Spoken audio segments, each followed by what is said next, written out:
What's up, everybody? This is Donnie Duright, and this is another episode of Too Much for Brunch. Welcome back to the couch. I'm so excited to be here with you guys for another episode of this show. I really love filming this show, and I don't think I ever really enjoyed doing this show. But as I'm doing it more now that I'm a little bit better in terms of my headspace, it feels a lot better coming to the couch to talk to you guys each and every week or each and every couple of weeks. And as we do each and every Sunday, we grab our cocktails and we take a sip.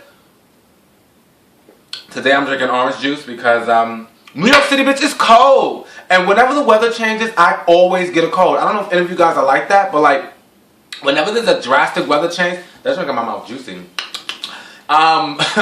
Whenever there's like a drastic weather change, I get a cold. And what happens in New York more recently is like, it'll go from summer to winter, winter to summer. All the in-between stuff don't really happen. The leaves fall and rain a little bit, but it's always just either hot or cold. So I'm trying to boost up my little vitamin C intake, bitch, and so that way I don't get like no cold and I can't go to work. Because you know the girl got to keep her coin up.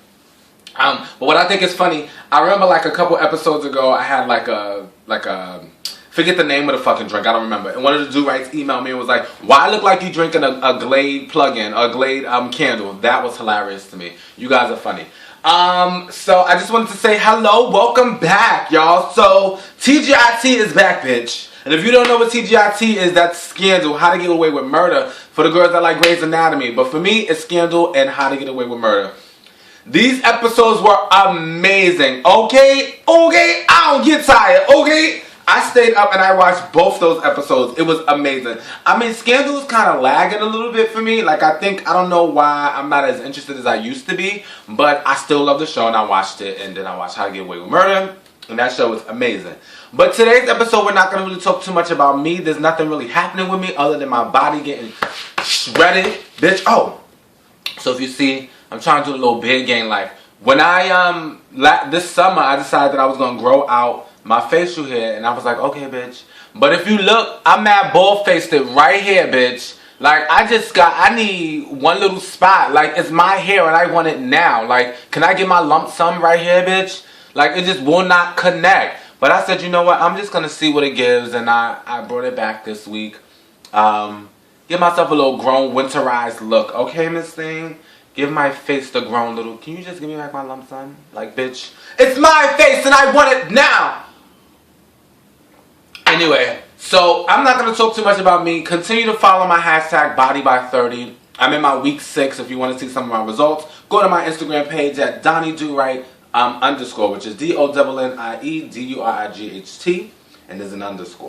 But what I really wanted to talk about is some relationship advice and just advice in general, because I've been getting a lot of advice, so much so that sometimes I'm forgetting to answer them, and I try my best not to do that. But as I was scrolling through, I realized that I didn't answer a couple people's messages, and they were pretty important questions.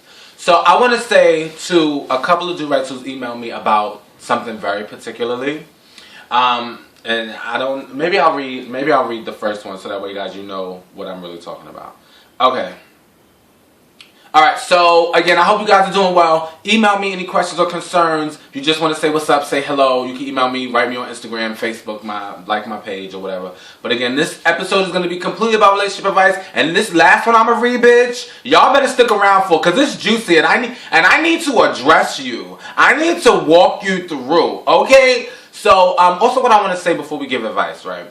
I don't like the idea of, like, giving you advice. Like, it's not really advice to me. Like, it's about my experiences and it's about me giving you my love. Like, because I don't have to deal with the consequences after you made the decision based on what I tell you. So, it's not me giving you advice, and I don't want you to take it to the point where you actually, like, I want you to realize that I'm giving you my experiences and I'm giving it to you through my love for you and this idea of us sharing information.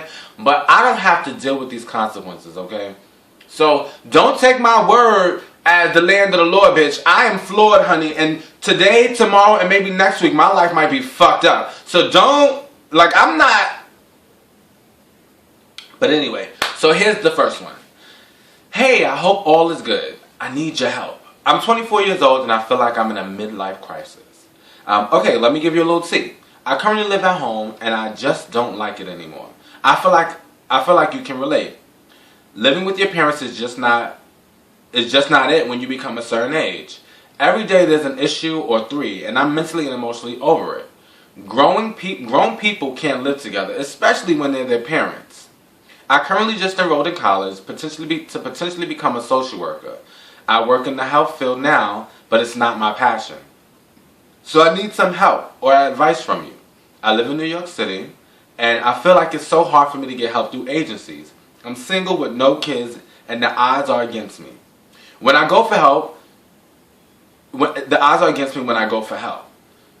So do you know any places that are willing to help or that you can recommend? I know this is a little different from your typical relationship advice questions, but you lift my spirit so much, and I really enjoy your videos, and I feel comfortable asking you. Thank you so much. I love you. Okay, that's like the fourth question that I got about housing issues, right? And I think because I opened up and shared about my homelessness and like navigating through especially through New York City, and navigating through homelessness and navigating through housing in New York City. And I appreciate you guys trusting me enough to share this information with me. And I really mean that wholeheartedly. I truly trust, and I truly thank you for trusting me. But I'm going to tell you the God honest truth, okay? The shelter system is not a fucking joke. I'm never going to advocate for any... Okay, God helps babies and fools. And when I left DC and came back to New York without telling nobody, God was on my side because he looked at me like a fool, okay? I didn't do it the right way. I did not do it the right way at all. I could have saved my money. I could have dealt with that situation. And then I could have been honest with my parents and came straight home. I get it. 24 years old, you don't like living with your parents, and I do agree. I have a better relationship with my parents because there is a distance. And I think as you become an adult, you learn certain things about life, You learn certain things about life. You see fucking sniffling. That's why I gotta get my damn OJ and shit. You learn certain things about life and certain things that your parents believe you no longer believe in. Clash happens, right? Here's what I'm going to tell you, right? Yes, there's agencies, there's places that can help you, and I'm going to email you some of the people that I contacted. It's a lot of work. It's a lot of leg work. It's going to be a lot of walking and calling and emailing and all that business, right?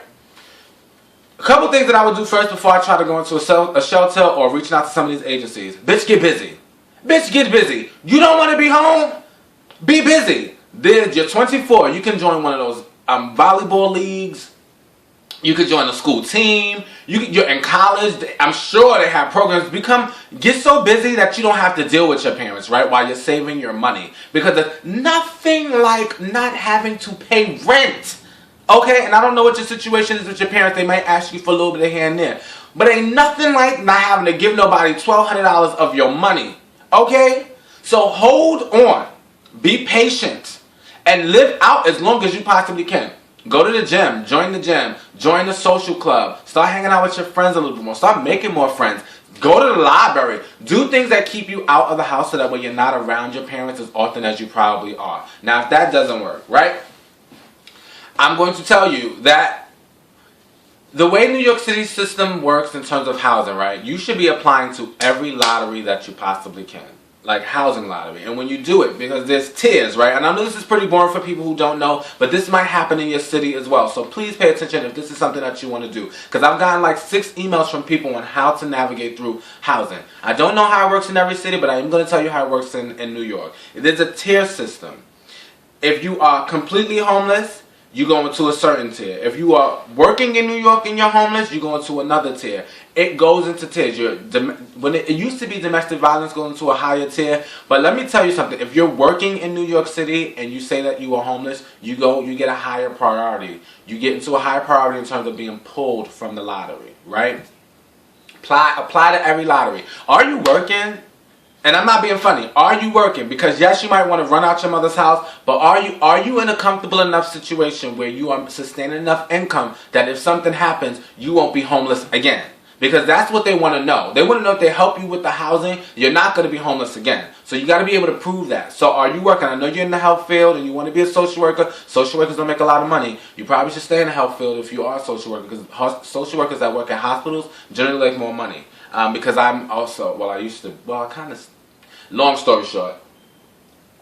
Anyway, so bitch, make sure you do that. Check the lottery systems. Apply to every lottery in every borough you want to live in, like usually Bronx, Manhattan, Most people don't really want to live in Brooklyn or Queens. But I say apply to them anyway. What else?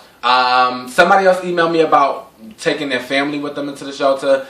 People with children usually get more, they get more present, they get more like, more help. But for our single folks, especially single men, it's a lot harder for us. There's agencies that help you apply for lottery apartments, and I will email you those agencies that I do know of. I think that you're going to have to make yourself very busy, and you have to kind of deal with the bullshit a little bit. And it sucks. If I could live with my parents to save some money sometimes, some days I wish. But other days I don't. I'm glad I live by my goddamn self. And I understand that that's, as a grown person, that's what you want to do. I just think that you gotta do it smart. Don't be like me, bitch. Don't just come up and go run into no system, because it ain't fun. And for the gentleman who emailed me on Instagram asking me the same thing, I really hope that you hear this video, because I would never advocate for you to leave your city and come to New York and be homeless. It's not fun. It's cold here in the winter, and it doesn't always work out for everyone.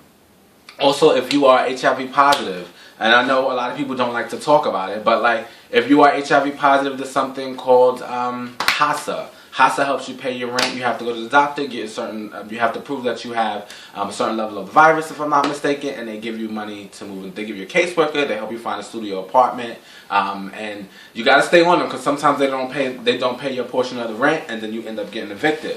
But HASA is another option for those of you who are HIV positive, who don't have housing, and you're looking for housing in New York City. I think they have HASA in other cities too, but please double check. I know that was super serious, but I really don't want y'all to think that my story, because I come up on this camera and I'm she ha ha, and I got fireplaces and I got a cat and degrees and shit on walls, that my life is perfect and my life is great. Bitch, there's days that I lay on this sectional and I cry at times. Like, there's things that I'm still dealing with. It just so happens that, like I said, God blessed me because He looked down upon me as a fool, and I truly believe that He blessed me because not only am I I'm a good person, I needed somewhere to motherfucking live. Anyway, so that, I really only wanted to talk about that because that really was on my spirit. I felt like if I didn't talk about it, somebody would be looking at my life and making a terrible decision for their own based on what they think my experience was. Your experience is not going to be like mine, bitch, so don't do it. Now, again, if that wasn't clear to anybody, please email me and I will email you back at donnieduright@gmail.com. Jumping into the next episode of relationship, the next question about relationship advice, the juicy one, bitch. And there goes a little something like this. So I have a Nelly and Kelly dilemma for real. I've been with my fiance going on 6 years in September. I met him in college. I met him in the college that I was attending. He was visiting.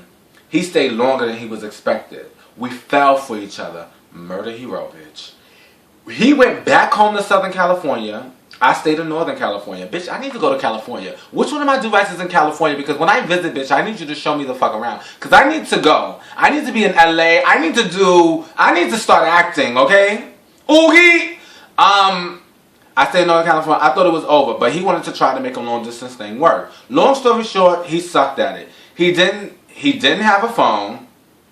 He didn't have access to the internet. And he claimed, I don't like talking on the phone. He cheated on me with his baby mama. He gave me the herpes. Because y'all know, when I visited him once after claiming he was faithful, all types of bullshit and fuckery. He put me through it. But I remain madly, insanely out of my mind, crazy in love with him. Fast forward to my last year of school. He came to visit, he stayed a while, and then he proposed. I'm perplexed, but ultimately happy. My last semester he decided to go to Texas, and live out decided to go, and then establish himself for when I graduated. Planned to get a job, and blah blah blah, because this is a long one. Plans to get a job, but ends up doing the wrong thing and gets locked up for a warrant. And then got mad at me because I didn't write him enough in the midst of me belonging to all these clubs and organizations, working a full-time internship, working a job, and then motherfucking graduated. He breaks up with me, bitch. I'm devastated. I graduate, I go home, and then I'm on the subway and I meet a man. A real man, girl. He asked me about the book I was reading, which was a Buddhist book that someone gave me. I started to explain the details of the book and Catholicism versus Buddhism, and he was excited and takes the book out of his bag, and he had a book about the Dalai Lama. He's dressed impeccably well, casual chic, older but undoubtedly handsome. Bitch, you write well. Let me tell you something, bitch. You write eloquently, okay? He undoubtedly is handsome. Clark Kent glasses, bitch. Big, bright, inquisitive, starry eyes. Middle-aged, though. But at my mid-age of 20, at this time, I've never checked for him because, you know, I thought it was kind of predatory. I thought it was a predatory courtship. Continuing. Let me move forward because it's a long email. We exchanged numbers. I was a free agent. He wasn't exactly looking for anything. Summer bloom, coincidence, blah, blah, blah. My ex-fiance calls and wants me back. He wants me to move there with him. He's sorry. He's in love with me. Blah, blah, blah. But in this particular part of Texas, it's bumfuck county. There's no culture, no African realness, assimilated, no pride having bullshit town. My fiance told me he gonna do everything and everything, blah, blah, blah. I need, but then it turned out to be all day long. I need sex, I need food, I need my back scratched, everything. I love him though, and he loves me, but he just won't help me. We work the same hours, but he wants me to be his lover, his friend, his server, his everything. This is a really long email, y'all, so I'm just kind of skimming through it, right? So, older gentleman calls me, and I had never told him about my fiance. I've been trying to forget about him and move on from time to time. Like a fucking G, I calmly accept his invitation, and the reality sets in. He says he's happy to hear from me, and we've been talking ever since. It's coming up on 2 years since we first met, and I can't shake him. He spiritually feeds me. I mean, when I talk to him, I feel restored, connected, whole. The last time it came to my attention that his oldest, that he was older than I thought. And he has a child my age. I already knew he had a son, but I didn't know he had a child that was around my age. But I ultimately decided that I didn't care. During phone sex, he can come back to back to back like an 18-year-old. And he eats clean, he's a gymaholic, ex-chef, all these amazing things. So I'm so torn. About a year ago, my fiance found out about him and told me to cut it off. Ever since I've been busted about 3 times talking to this gentleman via email or Skype, text or whatever. Recently my fiance found out later and picked a fight with me and then body slammed me. Bitch! Woo! Y'all getting me hot! No! Kicked me out, kicked me on the floor, bust my nose, and Julie tried to beat my ass. He beat my ass! He apologized and then later told me what pain he was harboring and blah blah blah. And then she goes into ask all these questions. What do you think about this? Do I want to be with somebody who's emotionally abusive? No. Do I want to be with somebody who shares common interests and who's not a video game and doesn't have a video addiction? Yes. I love having fun, blah, blah, blah. Anyway, so the final question that she asked me was, I feel stifled in my relationship, yet guilty for not committing 100% to make it work. But because of his immaturity and how inconsiderate he is, I can't help but run it back to the gentleman, but blah, blah, blah. Okay. No. Okay. Let me talk to you, okay? Let me talk to you, okay? Sweetheart, y'all email me because y'all want the real deal. Y'all want me to give y'all the nitty gritty. Y'all want me to tell you the true tea like a true friend. And I'm going to tell you the true tea like a true friend. Okay, first of all, right? That man should not be putting his hand first. Okay. The way that you described your fiance versus the gentleman that you met on the train, okay? You described him as a real man, right? So why are you playing with this other boy? Right? I don't give a shit if y'all was skip-de-doing on motherfucking Rutgers campus, bitch. I don't care what HBCU you went to. I don't care how cute he is. I don't give a shit how big his dick is. You already know in your mind in your mind that this older gentleman is more suited for the needs that you currently have, and the gentleman that you're with, your fiance, that you've given up all that you've given up for. And then you say you don't feel like you've given your all. Girl, you gave your all when you was laid on that goddamn floor and your nose is bloody dripping, boo. You gave your all. You gave your all when you graduated college and moved to some podunk ass motherfucking town to be with some boy that gave you herpes. Did you tell this older man that you gonna have permanent motherfucking shiver bumps on your pussy? No. You are playing. You are playing a very dangerous game. See, I don't understand that, right? If you know that this gentleman is a lot better for you, but you still playing around with it, you are making a mistake. Not the boy beating you up. You are in control of your life. And this might come off very harsh, but this is the advice I'm going to give to every of y'all.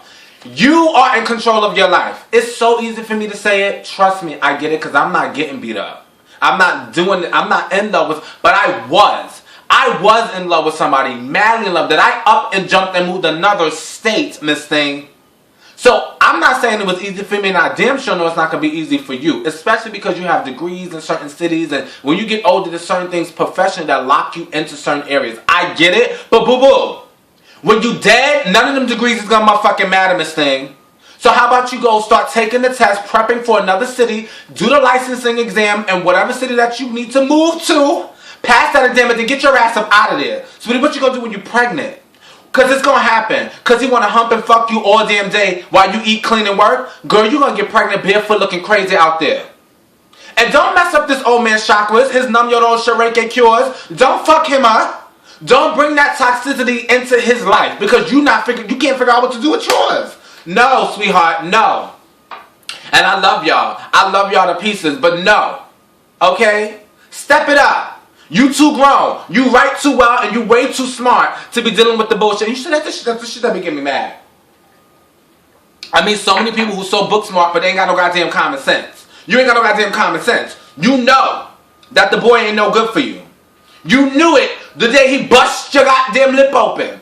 You knew it when he sucker punch, soccer kicked your ass field goal across the room. But you still there. And I know domestic violence is not a joke, and I'm not I'm not gonna say I'm not blaming you, because I partly am, and that's probably not the right way to go. But what I'm saying to you is that you have to make the decision. So until you do, don't confuse somebody else's life while you getting your shit together. Let him do his thing with his 10-year-old son and his 20-something-year-old kids, living his life, being Buddhist. And I'm not saying that you can't be friends with him, but you need to be friends with him after you get your shit together. Because clearly there's more than just a friendship between the two of you guys. You got to get your shit together, sweetheart. You got to get your shit together. Because not only is the boy destroying you mentally, he's destroying you physically. And now he's giving you something that you cannot ever get rid of. That you now have to explain to every single person that you date. But you got the simplex, girl. You got the simplex.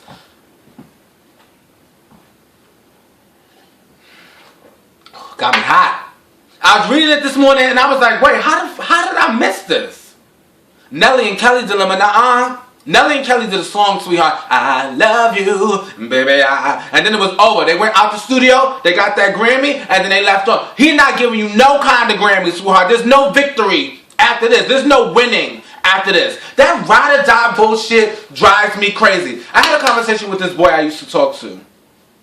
And he was telling me how he want to be with somebody who, through thick and thin, in and out, they don't matter how many minutes this is. Bitch, we have 23 minutes. Girl, because I'm fired up. I'm fired up. Anyway, telling me how he needs somebody ride or die. Bitch, why am I dying? And why does riding with you consist of me dying? Boo-boo, I don't want to die for no one, okay? Okay? I don't want to die for no one, okay?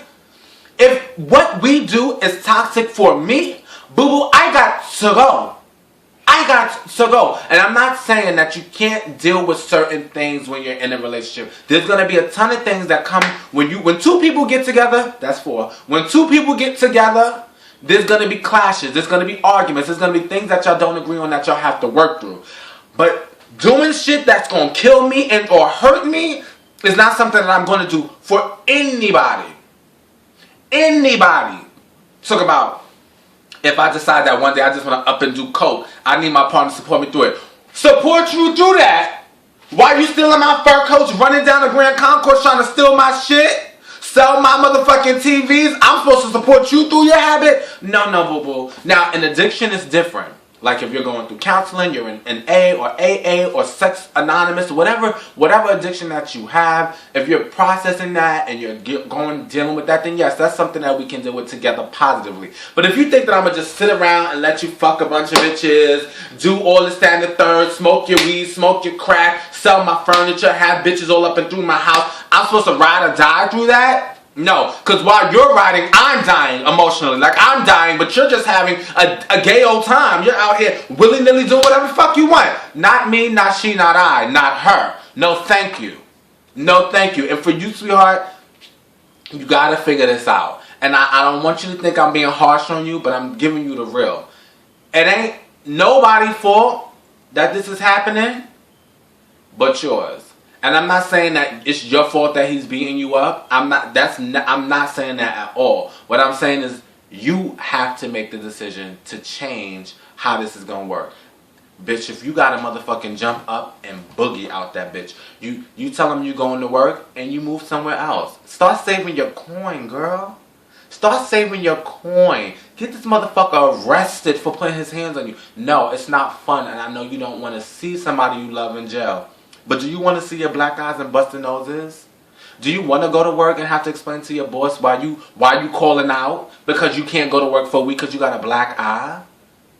You got a deviated septum, your nose all crooked up, looking crazy? What happened to you, sweetheart? You in love? That's it? You know that ain't real love because just the way that you describe how that other man fulfills you, you know that that's not real love, sweetie. So you got to do something about that, sweetheart. You have to. It's either he gonna do something for you and kill you, or you gonna do something for yourself and be restored. Don't be restored by no 50-year-old Buddhist, boo-boo. Be restored within yourself. Restore yourself. It's gonna take some work, sweetheart, and you are a bright girl, and your confidence is being beat the hell out of you. You need to make a decision about your life, okay? And it's very easy for me to say because I ain't living with it. And I don't know how fine that man is, because, girl, sometimes the dickmatization really takes you to another level. But if the dick got bumps on it, girl, you already in the rocky road. You already in the rocky road, boo-boo. When he broke up with you from that proposal, you should have hit the ground running, girl. Girl. But I know love is a tricky thing. And how I view love and how you view love is completely different, right? And I can't really tell you how to determine the love. But I will tell you one thing. Having a black eye ain't no fun. And you know better than I do, it ain't no damn fun. You get to wear some cute sunglasses for a couple days, though. I ain't gonna lie. But other than that, girl, ain't no fun in it. You gotta make some changes, boo-boo.